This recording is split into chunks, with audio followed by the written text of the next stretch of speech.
Spoštovane gledalke, cenjeni gledalci, lepo pozdravljeni. Čas je za pregled najzanimivejšega dnevnega dogajanja na Celjskem. Spremljate oddajo Dogodki dneva.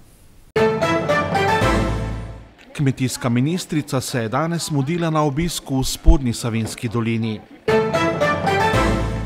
Delo celjske civilne zaščite v lanskem letu zaznamovala neurja in poplave. V celjski osrednji knjižnici v lanskem letu povečali število obiskov in izposoj.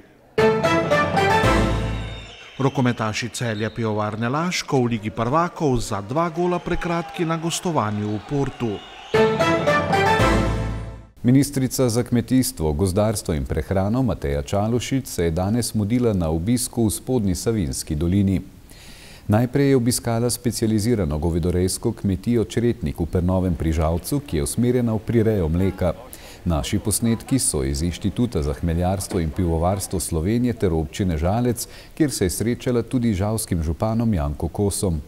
Ministrica se je z županom med drugim pogovarjala tudi o aktualni problematiki umeščanja suhih zadrževalnikov na kmetijska zemljišča, ki je za občino Žalec in njene številne prebivalce zelo pomembna. Ministrica si je v krajevni skupnosti Šempeter ogledala nekaj območij, ki so predvidena za umeščanje suhih zadrževalnikov na kmetijska zemljišča. Minulo leto je bilo za civilno zaščito mestne občine Celje izjemno delovno, saj so ga zaznamovale številne naravne nesreče. Največ intervencij in usklajevanj je bilo potrebnih ob julijskih neurjih in avgustovski poplavi. Kot je razvidno iz letnega poročila, je bilo sodelovanje na lokalni in regijski ravni dobro usklajeno.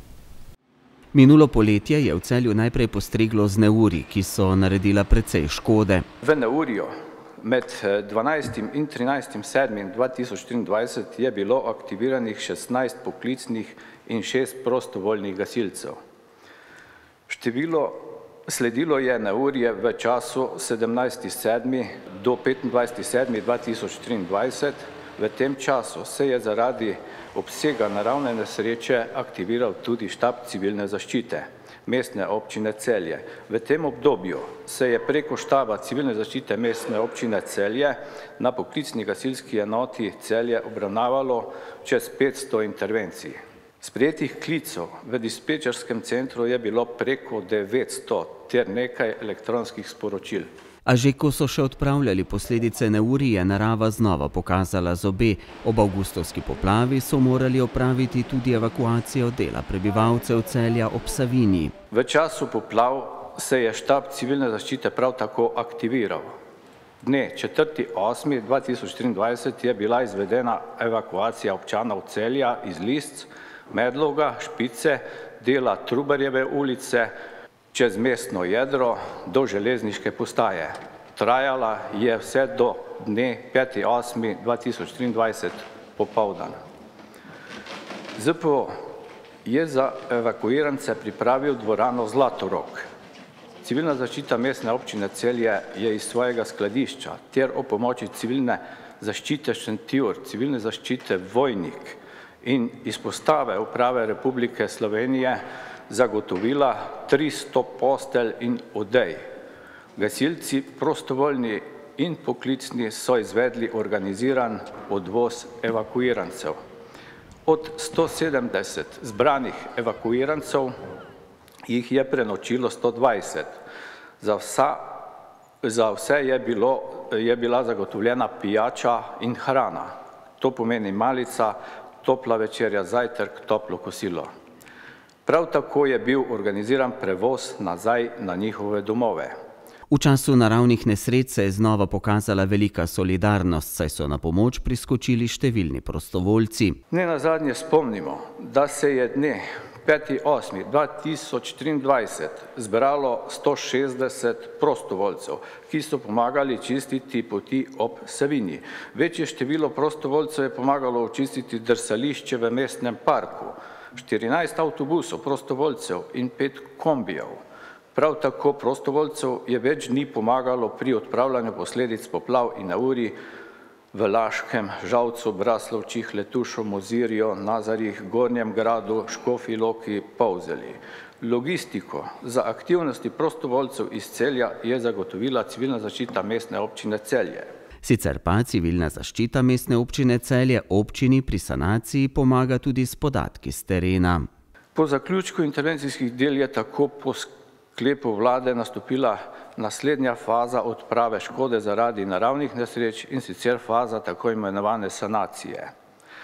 Za ta del občinska uprava pospešeno pripravlja vso potrebno dokumentacijo, pomagamo ji s podatki s terena. Veliki obsegi naravnih nesreč so tako znova dokazali, da je naše sodelovanje na občinski in regijski ravni odlično in da le z usklajenim delovanjem zagotavljamo hitro in učinkovito pomoč našim občanom. V letošnjem letu si vsekakor želimo, da ne bi več izkusili obsežnejših naravnih nesreč. Glede na to, da se narava spreminja in da gre za globalni problem segrevanja, pa je še toliko bolj pomembno, da smo za odlično organizacijo pripravljeni tudi na najhujše. Osrednja knjižnica Celje je v minulem letu zabeležila dobre rezultate. Povečalo se je število obiskov in izposoj gradiva, uspešno pa so izvedli tudi spremljevalni program z različnimi dogodki, razstavami in prireditvami.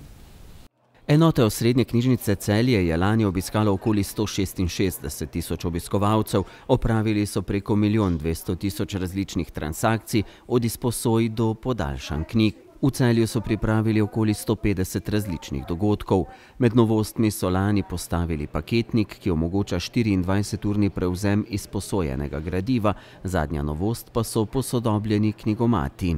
To je pa v bistvu naprava za izposojo, podaljšanje in pregled članstva na kartici. V bistvu smo jih imeli že prej, ampak smo jih posodobili z predvsem novimi in modernimi napravami, ki so na dotik. Tako da si lahko uporabniki knjige tam izposodijo, podaljšajo in pa preverijo tudi stanje na kartici. Poleg tega pa za letos načrtujemo, da bi ta naprava oziroma knjigomat omogočal tudi plačilo s karticami. Tudi letos se lahko v knjižnici pridružite bralni znački za odrasle, prebirate knjige in se o njih tudi pogovarjate. Na 8. februarja, torej na slovenski kulturni praznik, smo letos uradno odprli, začeli z kar 13. bralno značko za odrasle, z branjem do zvezd. Naredili smo res en tak lušten dogodek, zelo nas je presenetilo, ker je prišlo ogromno bralcev, obiskovalcev. Predstavili smo seznam, letošnji seznam priporočene literature, na kateri je 47 naslovov. Pravila so ista, sodelujo lahko vsi.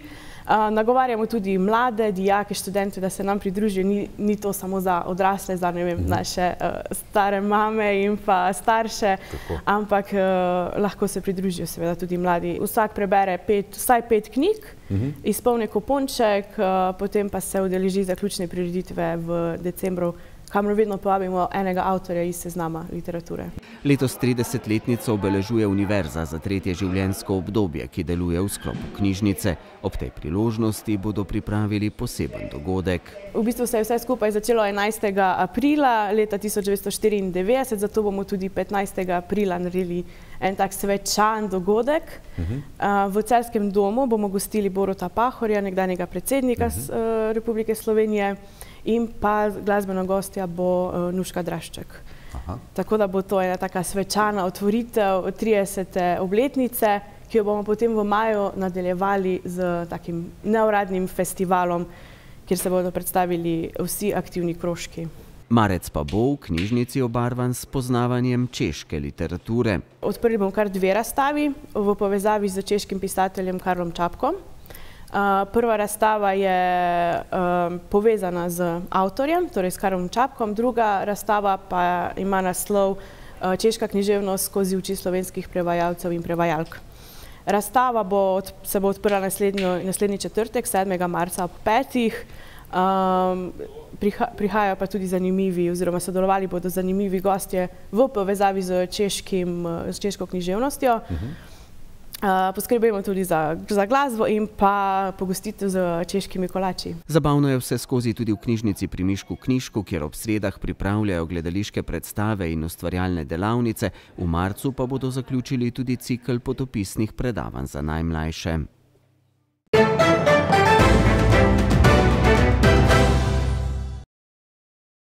Rokometaši Celja Pivovarne Laško so v 13. krogu Lige prvakov na gostovanju pri portugalskem Portu izgubili z rezultatom 30-32.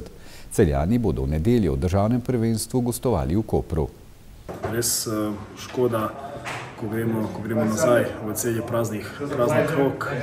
Mislim, da smo danes zaslužili najmanj eno piko, sigurno mogoče in dve, ampak enostavno ekipa je dala vse od sebe, borili so vse od samega začetka, pokazali so karakter in enostavno vaša predstava z naše strani je bila zelo dobra.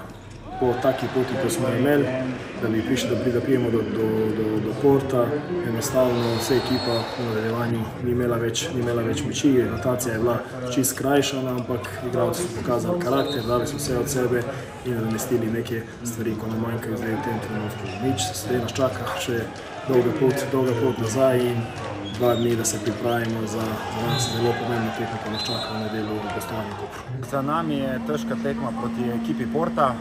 Mislim, da je jasno, da smo na igrišču pustili vse, kar smo lahko, zadnje atume moči. Na koncu se žal ni išlo. Mislim tudi, da si nismo zaslužili poraza. Lahko bi vzeli kakšno točko, ampak s takim pristopom moramo iti dalje, moramo gristi dalje. Za nami je težek ritem, čakajo nas pomembne tekme v državnem prvenstvu in če se bomo postavili na tak način tudi v ligi, mislim, da bomo osvajali točke še naprej. Vračamo se iz gostovanja iz Porta, nažalost s porazom. To je naše zadnje gostovanje v Ligi prvakov. Tekmo smo dobro začeli, dobro delovali v obrambi, vse po načrtih, nato zaključevali z lahkimi zadetki. Potem pa enostavno padel tempo, nekaj napak, razboranili smo domačega vratarja in naredila se je razlika domačega moštva. Potem smo celo se vrnili, tekmo preobrnjali, ampak na koncu enostavno so z igralcem več, 7-6, nas izmučili, zadevali z lahkimi zadetki in na koncu lahko rečem, da mirno pripeljali tekmo do konca. Tekmo smo dobro odprli. Na koncu je bilo nekaj napak v napadu in pa neizkoriščenih zadetkov. Drugi polčas smo lovili, smo se približali, smo pokazali eno dobro obrambo, v napadu odigrali par dobrih akcij, a na koncu nam je zmanjkalo 2 gola. Kaj ne rečem, gremo z glavo naprej, v nedeljo nas čaka nova tekma in upam, da bomo vnesli iz Kopra 2 tekme domov. Košarkarice Cinkarne Celje so v predzadnjem krogu Superlige Vaba na gostovanju v bolgarski Montani zmagale z rezultatom 80-54. Celjanke bodo že v soboto za ostali tekmi 6. kroga gostovale pri Dugi Šapcu. Moram biti zadovoljen s prvim polčasom tekme. V drugem polčasu smo odigrali veliko bolj agresivno, bolj pametno, bolj angažirano in prišli do zaslužene visoke zmage. Čestitke še enkrat, čestitke Ananuši, ki se je vrnila nazaj po dolgomesečni pauzi, tako da sedaj nas čaka en dan počitka in pa že odhod v Srbijo, kjer igramo tekmo proti Dugi. Zadovoljna sem, da smo se s soigralkami zbrale med polčasom in v drugem delu odigrale tako, kot znamo. Nadaljevali smo zmagoviti niz v Vaba ligi in upam, da bo tako tudi na zadnjih 2 tekmah, ki nas čakata v naslednjih dneh.